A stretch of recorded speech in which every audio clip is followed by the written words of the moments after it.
Morning সবাইকে। তো প্রতিদিনের মতো আজকে আমি রান্না করছি এবং আজকের রান্না হচ্ছে কাঁচকলা আলু মাছ দিয়ে ঝোল, এবং এতে একটু আমি দিয়ে দেব জিরে বাটা আর মৌরলা মাছ।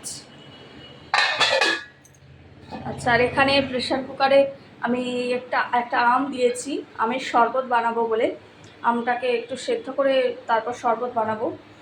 আর দেখো, এখানে আছে শাক ভাজা, মৌরলা মাছ ভাজা, আর আছে মাছের তেলের চচ্চড়ি। আর এখানে আমি আলুটা কেটে রেখেছি। আর এখানে দেখো, এখানে আছে হচ্ছে চিংড়িটাকে সর্ষে, পোস্ত, কাঁচা লঙ্কা আর সর্ষের তেল আর লবণ হলুদ দিয়ে মিক্স করে রেখে দিয়েছি। এটাকে আমি বসাবো ভাপে। আর এখানে আছে জিরে বাটা আর মাছ ভাজা। তো এটাই আমাদের সিম্পল লাঞ্চ আজকেরকার। চলো টাটা।